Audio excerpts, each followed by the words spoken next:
conexión con el Papa Francisco. Jaque mate. Sicilia, toma. Puntos suspensivos. Bueno, igual vamos a seguir, por supuesto, hablando del tema porque es el tema del día y de los próximos días, pero ya está acá con nosotros nuestro invitado y amigo, Claudio Lozano, director del Banco Nación. Y me quedo, Claudio, buenas noches, bienvenido. Me quedé pensando con lo que decía Alberto, ¿no? Queremos que el país, que el mundo nos vea como un país honorable. ¿Cuán lejos o cerca estamos de esto, teniendo en cuenta el contexto de reestructuración de la deuda? Lo que no es muy honorable es el proceso de endeudamiento. En realidad no pasa nuestro honor por allí, ni tampoco los personajes que tenemos sentados delante nuestro en la negociación. La verdad que son impresentables. Argentina está haciendo una propuesta absolutamente moderada. Esta es la categorización lógica. El fondo dijo hace aproximadamente un mes que la deuda de la Argentina era insostenible y dijo que Argentina necesitaba el alivio de carga financiera en 10 años que tenía que ir entre 55.000 y 85.000 millones de dólares. Eso dijo el fondo. Sí. La propuesta que presentó Argentina está por debajo de los 55.000 millones de dólares como reducción de la carga financiera. O sea que es una propuesta absolutamente moderada. No se tomó los 85.000 que el fondo le planteó. Se paró en alrededor de 52.000 millones de dólares. Y a pesar de eso, digamos, si uno mira, la quita de capital es muy pequeña en términos promedio y la tasa de interés, si bien baja respecto a lo que tenía la Argentina, estamos en un contexto mundial de tasa cero. Consecuentemente, los acreedores acá no están perdiendo. Entonces, resulta absolutamente inaceptable que estén presionando para que no haya 3 años de gracia, sino que haya uno solo, que eso es lo que están pidiendo. Segundo, que la Argentina duplique la tasa de interés y que encima gatille cash o con un bono los intereses para este año. Entonces digo, Argentina la verdad no tiene ninguna razón para correrse de la propuesta que hizo y es bueno dejar en claro que terminada esta parte de la historia, que despeja los vencimientos con los acreedores privados, viene otra discusión, que es la discusión de qué hacemos con los vencimientos de la deuda con el acreedor más importante, que es el fondo. Porque el papel de la muchacha que está al frente del fondo es que la Argentina le haga la quita a los privados para que le pague al fondo. Argentina no tiene la posibilidad de pagarle al fondo. En realidad, supongamos que la cuestión del endeudamiento quede tal cual está hoy la oferta. Sí.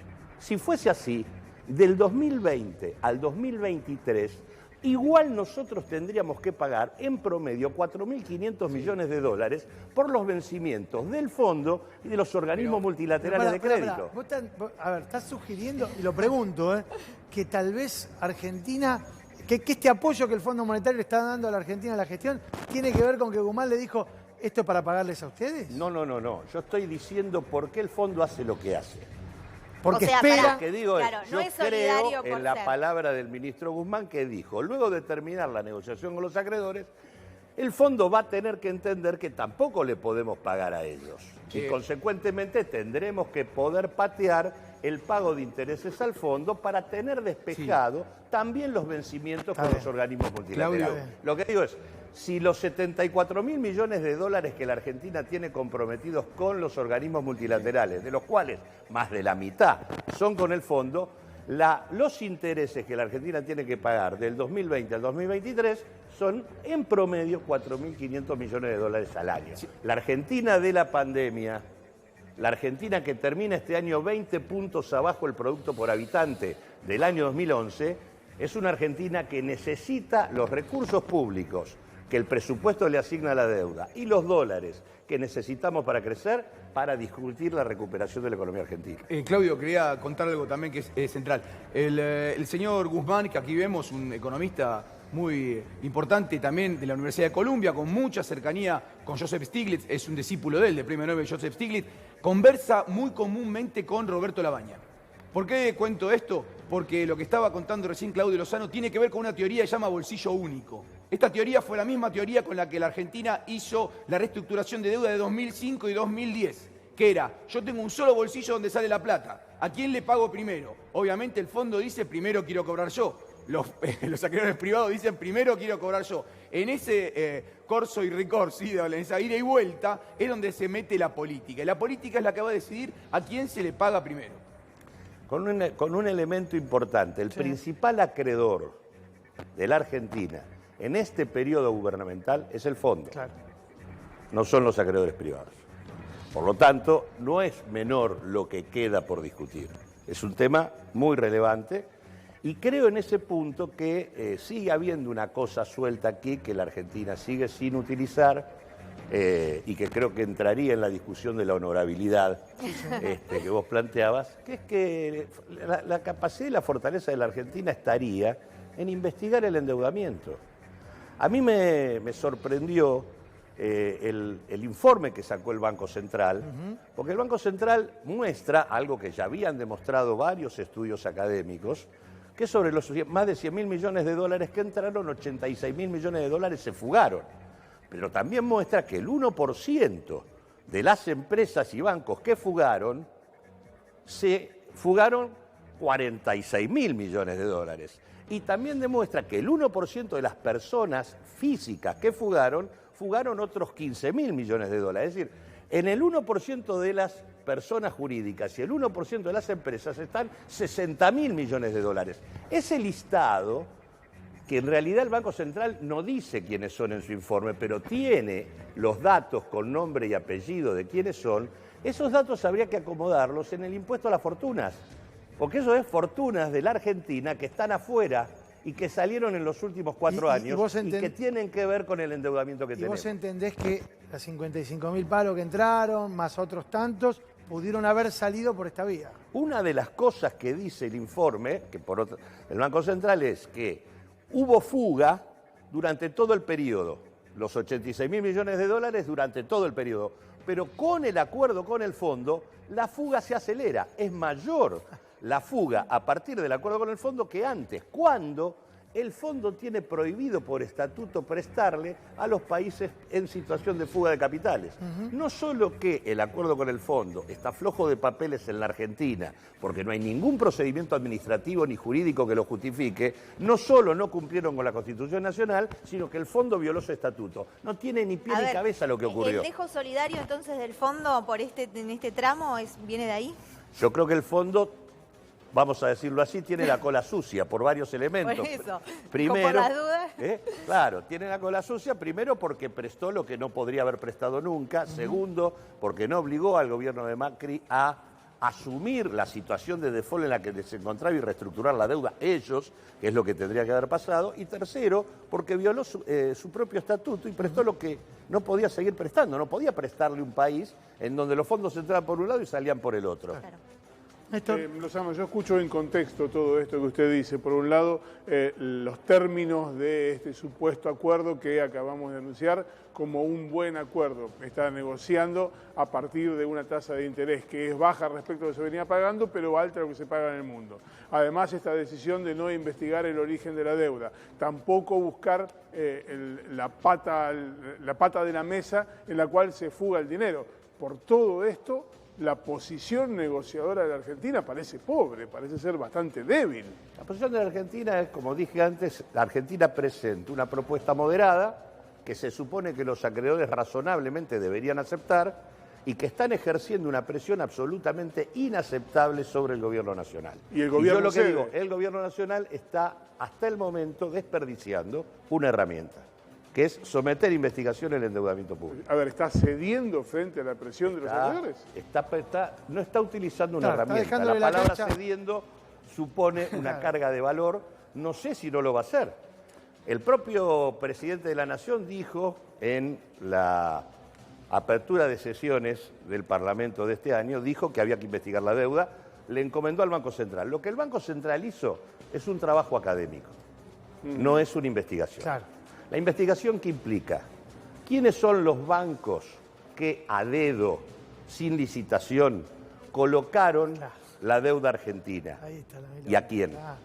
Dos, quiénes son los funcionarios que desde el lado del Estado llevaron adelante el endeudamiento y qué vínculo histórico tienen esos funcionarios con esos bancos. Y tres, quiénes son los que sacaron el dinero del país. Todo eso el Banco Central lo tiene. Y todo eso es lo que permite armar 3 columnas que nos permiten discutir procedimientos administrativos, procedimientos penales, impugnar fondos. Uno de los problemas que planteó Ernesto cuando explicaba es las cláusulas que tienen los bonos. Uno de los bonos más peligrosos es el bono a 100 años, que tiene una cláusula de aceleración que implica que si vos lo defaulteás tenés que garpar 14.000 palos. Ese bono es absolutamente ilegal, porque nunca estuvo en el presupuesto nacional del año en que se emitió la definición de que había que emitir un bono a 100 años. Y el único que puede emitir, definir qué deuda se toma es el Parlamento Nacional. El presupuesto del año en donde Caputo emitió un bono a imagen y semejanza de lo que necesitaba su propio fondo de inversión, en realidad es ilegal. Ahora, eso es lo que puede generar una investigación. Déjame, yo sé que el tema de hoy es deuda y vamos a volver sobre la cuestión, pero no puedo dejar de mencionar algo que contábamos ayer. Ayer, en un hallazgo periodístico, Ernesto contó que está cobrando el ATP la familia, ¿cómo se llama? ¿Las sociedades indivisas, decís vos? No, la familia de los de Vicentín. Ah, Nardelli. Nardelli. La familia Nardelli, sí. Toda esta familia están cobrando todos los ATP. ¿Qué sentiste vos cuando una empresa tan importante como esta, a la que el Banco Nación, cuyo directorio vos integrás, está investigando y ya está denunciada por este... A mí me parece impresentable que le estemos pagando a Vicentín, a Techín, a Clarín, a Ledesma. Digo, es impresentable que se haya ampliado el ATP en esa dirección y no se haya ampliado, por ejemplo, a las cooperativas de trabajo. Entonces, la nómina salarial de Techín se paga. Los asociados de una cooperativa no lo reciben. Digo, esto no está bien. Tampoco está bien que le paguemos 320 palos al fondo cuando todavía falta pagar el IFE de abril. Todavía no se terminó de pagar el IFE de abril. Y como vamos a terminar pagando el IFE de mayo en julio. Sí. Entonces digo, este tipo de discusiones son centrales porque lo que estos muchachos del poder que cargan contra el gobierno tiene una definición política fundamental que es haber bancado la cuarentena para preservar la salud de nuestro pueblo. Frente a eso hay una ofensiva descarada de los dueños del dinero para voltear esto. Y la verdad es que lo hacen apelando a la situación de desigualdad de la Argentina y por lo tanto no hay que ceder en estas cuestiones. Ahora, y los que tienen espaldas para bancar los 2-3 meses que implica esta situación tienen que poner. Y me parece que es un error no hacerlo. Un dato de la realidad aún en la coincidencia conceptual. ¿No le parece que desde el escenario de hacer lo posible, si cuesta tanto tratar o debatir el impuesto a la riqueza hasta el punto de que la gente común entiende que esto es una especie de bono contribución de la sociedad de bomberos voluntarios de cualquier barrio? Hablar de investigar la deuda nos puede llevar la vida de 5 argentinas.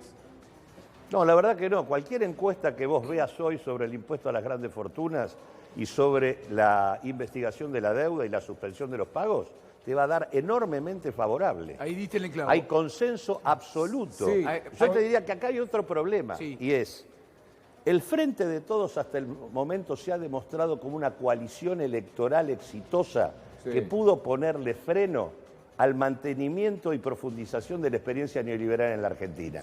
No hemos logrado que ese Frente de Todos se transforme en una fuerza política que puede intervenir con eficacia, porque adentro del Frente de Todos hay un espacio inmenso de actores sociales que lo integran, que efectivamente están de acuerdo con avanzar, tanto en el impuesto a las grandes fortunas como en el tema de una discusión con los acreedores que no ceda en las cuestiones que la Argentina está planteando. Por lo tanto, lo que tiene, Alberto Fernández ha logrado un nivel de reconocimiento político en función de su definición estratégica monumental. Hay que sostener esta gestión con mayor base social, orgánica, articulada con la gestión. De acuerdo, y eso es política. De acuerdo.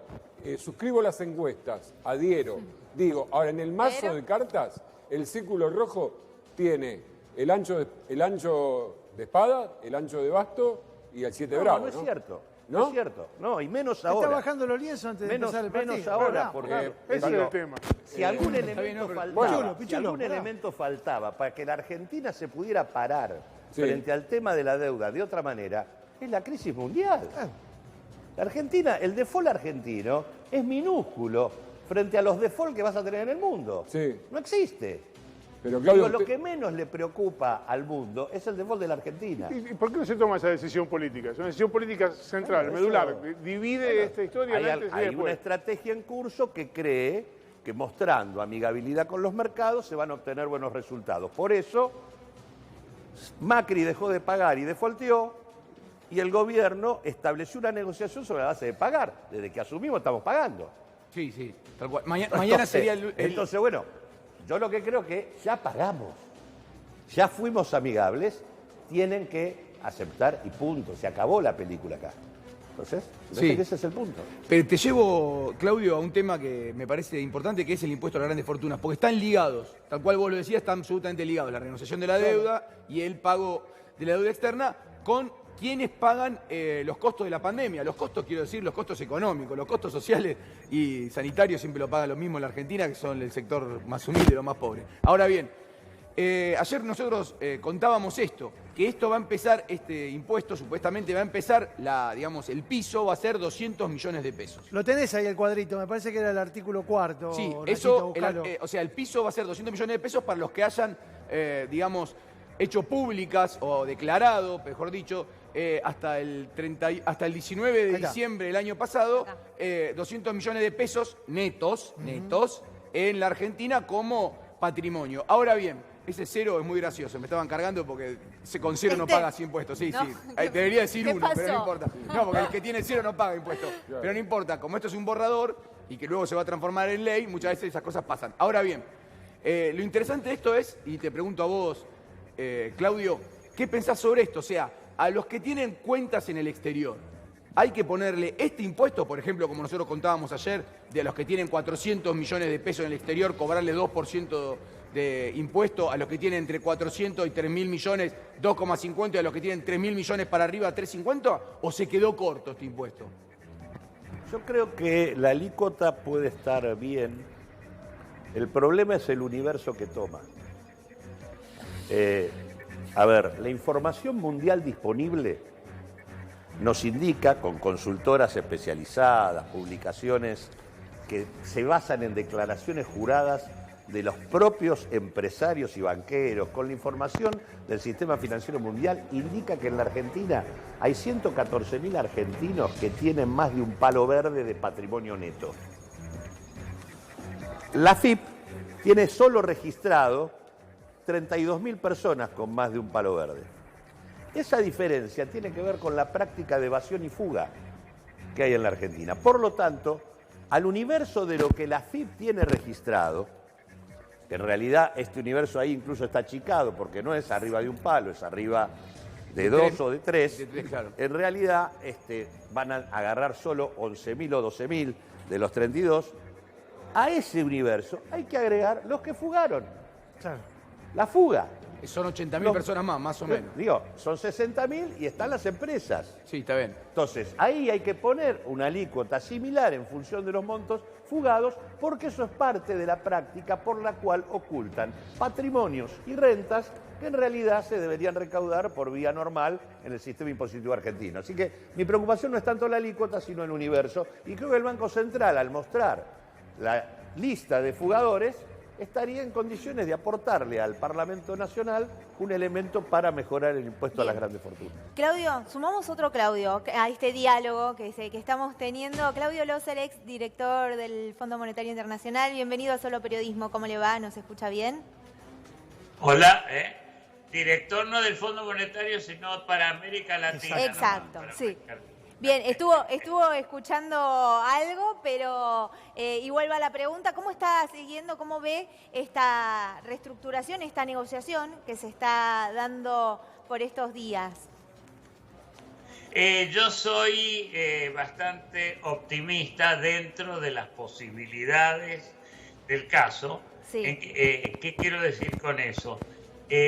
Mañana la Argentina entra en lo que se llama default técnico, default selectivo. Uno puede hablar mucho de eso, pero realmente dado cómo es la dinámica de que se está negociando, de que se está hablando, aunque legalmente la Argentina dejó de cumplir, en la práctica, por lo menos como yo lo veo, no va a haber acciones judiciales por parte de los bonistas y entonces uno puede decir, sí, hay un default técnico, pero dado que hay un proceso de negociación de buena fe, se puede, no es algo que tiene implicaciones legales o financieras en este momento.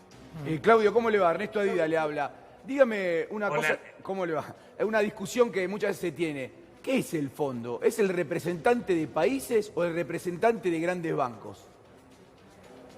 El fondo es el representante. El fondo no tiene nada que ver con esto, primero. O sea, No, está bien, yo está estoy bien. hablando- Digo por la deuda, digo por la deuda del FMI. Yo no voy a sobredefender a mi anterior, no voy a sobredefender a mi anterior empleador del que me jubilé. No Pero- tiene nada que ver. Pero el fondo no representa a los bancos, al contrario. Los bancos siempre odian al fondo. Si ustedes creen que los argentinos odian al fondo, tienen que ver los bancos en circunstancias como esta. O sea, realmente el fondo es una cooperativa de crédito con votos variables, o sea, depende de la importancia del país, pero es una cooperativa de 192 países y lo que le importa son los países y no los bancos. Sí. Ahora, Loser, acá hay un tocayo suyo, economista, hoy integrante del directorio del Banco Nación, Claudio Lozano. Sí, estaba escuchando a mi tocayo. Sí. Que Claudio recién hacía alguna referencia respecto de cuáles son las razones por las cuales hoy Cristalina Georgieva, la titular del Fondo Monetario, tiene tan buena onda con la Argentina o está tan bien predispuesta. Y él lo que sugiere es que el fondo tiene la expectativa de que Argentina no le pague a los bonistas, pero que le pague al fondo. ¿Usted cree que esto puede llegar a ocurrir? ¿Que ahora el fondo le reclame a la Argentina? Si la Argentina, digamos que la señora Georgieva lo dice porque estamos en un mundo distinto. La señora Lagarde tenía también estaba con la Argentina, uno van a decir era otro gobierno, pero el mismo país, de todas maneras. La señora Georgieva dice tenemos que salvar a la Argentina y nosotros como fondo, va a decir, no podemos reestructurar de la manera que reestructura un sector privado, porque la plata que la Argentina debe no se la debe a los bancos o a los Estados Unidos, se la debe a Chile, se la debe a Uruguay, se la debe a lo mejor a Vietnam o a Singapur. O sea, es un negocio diferente. Lo que sí se puede hacer es un nuevo programa donde le dan más plazo. La tasa de interés, de paso, que cobra el fondo es la más baja que hay. No es tasa de mercado, es 3%, una cosa así. O sea que realmente es una situación diferente, pero el fondo lo que quiere es que se arregle con los bancos y sentarse y poder, yo creo, ayudar a la Argentina. No hay mala voluntad, como yo lo interpreto, por parte de la señora Georgieva y de la directiva. Bueno. A Lozano, les digo los apellidos, Claudio, porque son dos Claudio. Le pregunto a Lozano esto. Sí, yo soy Claudio Marcelo. Bueno, está bien. Le pregunto a Lozano esto. ¿Hay posibilidad de que la Argentina logre que el Fondo Monetario acepte que estuvo flojo de papeles en darle cuando le dio el préstamo a la Argentina? Bueno, eso merecería que la Argentina lo demuestre, por eso recomiendo la investigación del caso, pero yendo al punto del club de los asociados del fondo de los países, el problema acá es que el fondo le prestó a la Argentina violando su propia carta orgánica. Entonces, acá hay una doble responsabilidad. Hay una responsabilidad del gobierno anterior y hay una responsabilidad del Fondo Monetario Internacional que hizo algo que no debía hacer. Si en el periodo en que el fondo asistió a la Argentina con 44.500 millones de dólares, se fugaron 46.000 millones de dólares, La verdad que el fondo no cumplió con la función que debiera cumplir y por lo tanto debería hacerse responsable ante los países que representan de su error. Y además eso implica que la Argentina no recibió ese dinero, entre otras cosas. Ese es el otro punto que hay que observar. Acá hubo un préstamo que estuvo vinculado a otro tipo de cuestión que no tiene que ver con el rol económico que teóricamente el fondo debería haber cumplido. Y eso no fue, pregunto, Loser, ¿eso no fue violatorio en su momento, digo esto que señala Lozano, de los estatutos, del reglamento del Fondo Monetario? Escucho con mucho interés y con gran respeto, estoy en desacuerdo. En el sentido de que no se violó. La visión que hay en la Argentina es que se violaron los estatutos del fondo. No estaba de acuerdo con los estatutos del año 1946, pero el fondo ha modificado esos estatutos. Ese préstamo, yo puedo pensar que era demasiado loco, yo puedo pensar que era demasiado grande, pero no era ilegal de ninguna manera y por eso no creo que sea correcta esa apreciación. Yo sé que se ha escuchado, evidentemente hay, o sea, tiene una base, pero mirando, es como mirar la Constitución del año 1853 y no la del 91 o 92. Pero el estatuto actual sigue siendo ese. La Constitución se modificó. No sé qué pasó. Claro, lo que dice Loser es que hubo una modificación. No hubo modificación. En el estatuto del fondo. El artículo 6 de la Carta Constitutiva sigue diciendo que el fondo no le tiene que prestar a países en situación de fuga de capitales. Efectivamente, si es una carta vieja, debiera haber sido modificada. Eso es... Okay. ¿Cómo? No se le escuchó. No se le escuchó, diga, Claudio, diga, siga. Hay una pequeña interferencia tecnológica, debe ser la mala calidad del sistema norteamericano. Pero... Fundamentalmente la Carta Orgánica, cuando se creó el fondo, no se podía prestar. Primero, la Argentina, quiero decir una cosa, la Argentina es el deudor serial más grande que ha tenido el fondo en América Latina desde el retorno de la democracia. No importa el gobierno que haya sido, no ha habido ningún otro país, salvo algún país pequeño que haya tenido tantos programas.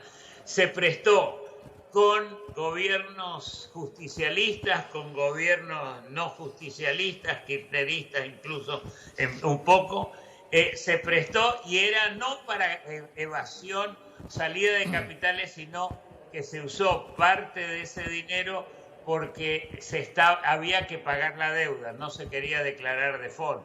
Yo creo que es incorrecta esa declaración. Estoy seguro que mi tocayo Claudio no va a estar de acuerdo conmigo, pero de todas maneras lo que sí creo es que se prestó demasiado, que hubo mal manejo en su momento en la Argentina y que también no es el mejor manejo en este momento. Claudio, le agradecemos mucho su participación en nuestro programa. Espero haber sido constructivo en mi discusión y le pido perdón a mi tocayo espero no haber sido ofensivo. No, para nada. Muchas gracias. Me queda una para Claudio. Una sola cosa quiero decir, que hay una asociación directa. Es cierto que el fondo estuvo metido en todo el proceso de endeudamiento de la Argentina. Por algo será. En eso es absolutamente así. ¿Cuánta intimidad?